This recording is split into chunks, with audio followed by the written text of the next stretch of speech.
तो BSc third same का जो अलजेब्रा एंड मैथमेटिकल मेथड वाला जो एग्ज़ाम होने वाला है यूनिवर्सिटी का हमारी, तो उसमें मैथमेटिकल मेथड से कुछ इम्पोर्टेंट क्वेश्चंस, एक्सरसाइज और टॉपिक यहाँ पर हम डिस्कस करेंगे जो कि एग्ज़ाम के पॉइंट ऑफ व्यू से काफ़ी इम्पोर्टेंट है। तो ज़रा देखते हैं। आपका फर्स्ट चैप्टर है लिमिट।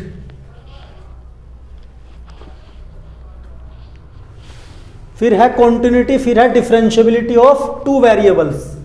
तो ये जो लिमिट है, कॉन्टिन्यूटी है, डिफरेंशियबिलिटी है, ये हम टू वेरिएबल के लिए ही पढ़ते हैं मैथमेटिकल मेथड के अंदर। जो हमने की थी वो टू वेरिएबल की थी। तो लिमिट पर शॉर्ट क्वेश्चन बन सकता है, जो हमने आपको काफ़ी क्वेश्चन कराए भी थे क्लास में कि लिमिट डज नॉट एग्जिस्ट। तो शॉर्ट क्वेश्चन पहला लिमिट के ऊपर बन सकता है, डज नॉट एग्जिस्ट। उसके कुछ इंपॉर्टेंट क्वेश्चन यहां पर डिस्कस करें। एग्जाम्पल 1 है एक, तो फर्स्ट चैप्टर है ये लिमिट। एग्जाम्पल 1 है एक्सरसाइज का क्वेश्चन नंबर 3, 5 और 13 आप ट्राई कर सकते हैं, काफी इंपॉर्टेंट है। फिर उसके बाद कॉन्टिन्यूटी और डिफरेंशियबिलिटी से एक क्वेश्चन 101% आएगा ही आएगा। अब वो इस क्वेश्चन को कंबाइन भी बना सकता है। कैसे? एक ही क्वेश्चन में आपसे पूछ ले कॉन्टिन्यूटी और डिफरेंशियबिलिटी दोनों के विषय में, लॉन्ग बना देगा 15 नंबर में। या फिर हो सकता है कि वो कॉन्टिन्यूटी या फिर डिफरेंशियबिलिटी पर एक क्वेश्चन बना दे 7.5 में, आएगा जरूर। देख लो यहां लिखा हुआ है 101%। लिमिट कॉन्टिन्यूटी और डिफरेंशियबिलिटी से 101% क्वेश्चन आएगा ही आएगा। ठीक है जी। तो कॉन्टिन्यूटी से लॉन्ग क्वेश्चन बन सकता है। हमने लिखा एग्जाम्पल 13 और एक्सरसाइज का क्वेश्चन नंबर 3 और 4 कॉन्टिन्यूटी वाले चैप्टर में। सही है जी। उसके बाद डिफरेंशियबिलिटी पर भी लॉन्ग क्वेश्चन बन सकता है। आपकी बुक का एग्जाम्पल नंबर 6, 9 और 13 वेरी इंपॉर्टेंट है। या फिर एक्सरसाइज के क्वेश्चन नंबर 2, 6 और 9, ये भी काफी इंपॉर्टेंट है।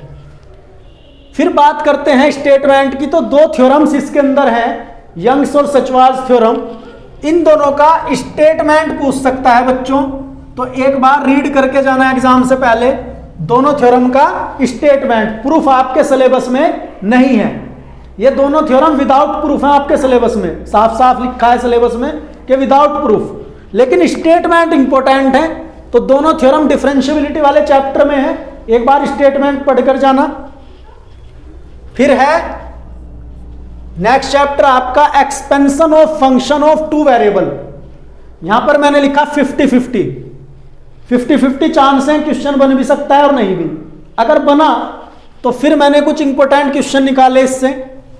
Expansion of function of two variables, 50-50% chance है क्वेश्चन आ भी सकता है और नहीं भी। मैंने फिर भी कुछ इंपॉर्टेंट क्वेश्चन निकाले हैं यहां से। एग्जाम्पल 3 और 4 आपकी बुक का, और एक्सरसाइज का अगर करना चाहते हो ट्राई 3, 7 और 11। उसके बाद चैप्टर है जी मैक्सिमा मिनिमा। देखिए 100% मैक्सिमा मिनिमा से भी 100% एक क्वेश्चन आएगा पेपर में जरूर। तो मैक्सिमा एंड मिनिमा कुछ इंपॉर्टेंट क्वेश्चन है इस चैप्टर के। एग्जाम्पल 4 एंड 5 और फिर एक्सरसाइज के हैं 3, 9, 10, 20, 21, 22। उसके बाद चैप्टर है जी जैकोबियंस। 100% क्या लिखा है, 100% आएगा ही आएगा जैकोबियन से भी। जैकोबियन में 3 एक्सरसाइज हैं। फर्स्ट एक्सरसाइज में सिंपल जैकोबियन निकालना। सेकंड एक्सरसाइज में किस टाइप के क्वेश्चन किए हमने, जिनमें number of dependent variable equal to number of independent variable और equal to number of equation, जिनमें हम F1, F2, F3 लैट करते थे और फॉर्मूला लगाते थे। तो एक्सरसाइज 2 में ऐसे किए। फिर एक्सरसाइज 3 में कौन से किए, जिनमें वो बोलता था कि दिखाइए वेरिएबल्स नॉट इंडिपेंडेंट है, मींस दैट डिपेंडेंट है, मींस दैट फंक्शनली रिलेटेड है, इस टाइप के, जिनमें आप जैकोबियन 0 दिखाया करते थे और फिर रिलेशन फाइंड करते थे वेरिएबल में। तो वो पढ़े थे हमने एक्सरसाइज 3 में। तो जैकोबियन की 3 एक्सरसाइज हैं, इनसे कुछ इंपॉर्टेंट क्वेश्चन और एग्जाम्पल यहां पर डिस्कस करें। तो एक्सरसाइज 1 का एग्जाम्पल 1 और क्वेश्चन नंबर 3, 5, 6, 7। फिर एक्सरसाइज 2 का एग्जाम्पल 4 और क्वेश्चन नंबर 3, 4, 6, 11, 13 और 14। फिर एक्सरसाइज 3 का एग्जाम्पल कोई नहीं है, बस क्वेश्चन है, क्वेश्चन नंबर 2, 5 और 7। तो ये था बच्चों आपका फर्स्ट सेकंड यूनिट कंप्लीट। अब आते हैं हम लाप्लास पर। लाप्लास की यदि बात करें तो यहां लिखा है 2 और 3 क्वेश्चन 100%। लाप्लास के 3 चैप्टर हैं आपके पास, एक तो लाप्लास ट्रांसफॉर्मेशन, एक इनवर्स लाप्लास और एक एप्लीकेशन ऑफ लाप्लास वाला। तो इन 3 चैप्टर से कम 3 या 4 क्वेश्चन आपको मिलेंगे और वो 100% मिलेंगे, ध्यान रखना। मैंने कुछ इंपॉर्टेंट टॉपिक्स निकाले हैं। इंपॉर्टेंट टॉपिक्स क्वेश्चन निकालना थोड़ा मुश्किल था क्योंकि काफ़ी एक्सरसाइज इनके अंदर है, एक एक चैप्टर में लगभग 5-6 तक भी एक्सरसाइज हैं। तो फिर भी मैंने इंपॉर्टेंट टॉपिक यहाँ कलेक्ट किए, उनमें से कुछ जिन पर क्वेश्चन बनने के पूरे चांस हैं। ध्यान देना, लाप्लास वाले चैप्टर में हमने पढ़ी थी फर्स्ट शिफ्टिंग या फिर फर्स्ट ट्रांसलेशन थ्योरम, फिर पढ़ी थी सेकंड शिफ्टिंग या फिर उसी का नाम है सेकंड ट्रांसलेशन थ्योरम, फिर पढ़ी थी चेंज ऑफ स्केल प्रॉपर्टी, और एक फॉर्मूला हमने और डिस्कस किया था ये वाला टी की एन एफ टी। तो बहुत ज्यादा चांसेस हैं कि आपको अगर लाप्लास से क्वेश्चन मिला तो इन्हीं पॉइंट्स के ऊपर मिलेगा। फिर इसमें है कि एक्सरसाइज 4 जिसके आपको सभी क्वेश्चन करने हैं। लाप्लास वाले चैप्टर में एक एक्सरसाइज 4 है, पूरे चांस है यहां से सवाल आने के। एक्सरसाइज 4 है, उसके सभी क्वेश्चन करने हैं। तो समझ में आया बच्चों क्या करना? First translation theorem, second translation theorem, change of scale property, इन पर बेस जो क्वेश्चंस हैं वो आप ट्राई करें अच्छे से, ठीक है। ऊपर से ये फॉर्मूला है, ये भी बताया था, इस पर बेस जो भी क्वेश्चन है उनको ट्राई करें। फिर एक्सरसाइज 4 है, इसमें उसके ऑल क्वेश्चन आपको ट्राई करने हैं। 5 या 6 ही क्वेश्चन थे उसमें, सारे इंपॉर्टेंट है। फिर इनवर्स लाप्लास में भी यही है, एज इट इज यही वाली थ्योरम इनके ऊपर बन सकता है क्वेश्चन। इसमें भी first shifting, second shifting, scale property. इसमें ये इंपॉर्टेंट चीज है लाप्लास इनवर्स में, कन्वोल्यूशन थ्योरम। इसका प्रूफ हमने आज ही किया क्लास में। कन्वोल्यूशन थ्योरम या तो प्रूफ आ सकता है या उस पर बेस क्वेश्चन आ सकते हैं। ये सबसे ज्यादा इंपॉर्टेंट है कन्वोल्यूशन इसमें भी। तो कन्वोल्यूशन थ्योरम या फिर हेविसाइड्स वाले कराए थे, इन दोनों पर क्वेश्चन बन सकता है। या फिर एक फॉर्मूला पढ़ा था हमने ये वाला, लाप्लास इनवर्स f की पावर np। n क्या है?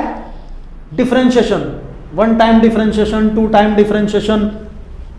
तो p का nth टाइम डिफरेंशिएशन है, उसका लाप्लास इनवर्स हम निकालते थे इस वाले फॉर्मूले से, याद होगा आपको ये।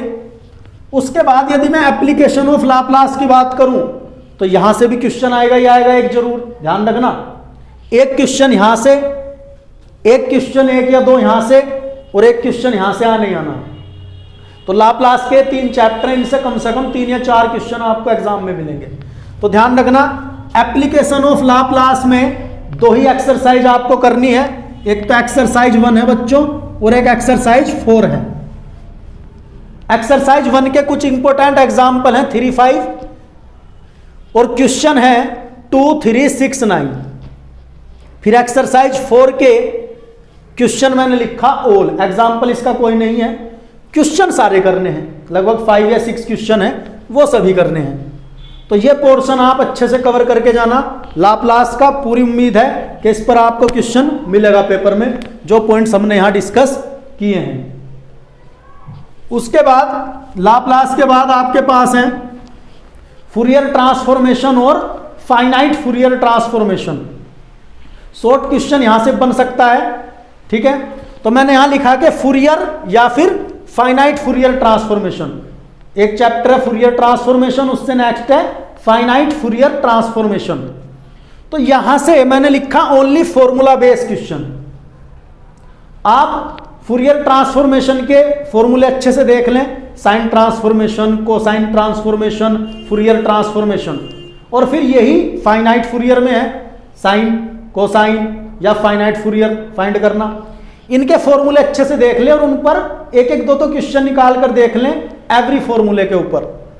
अगर फूरियर या फिर फाइनाइट फूरियर ट्रांसफॉर्मेशन से क्वेश्चन बनेगा तो 90% चांस है कि वो डायरेक्ट फॉर्मूला बेस बनेगा, ज़्यादा मुश्किल नहीं बनेगा। ठीक है बच्चों, तो ये था आपका मैथमेटिकल मेथड बुक का पूरा सिलेबस आपका, जो कि एग्जाम के पॉइंट ऑफ व्यू से काफ़ी इंपॉर्टेंट है।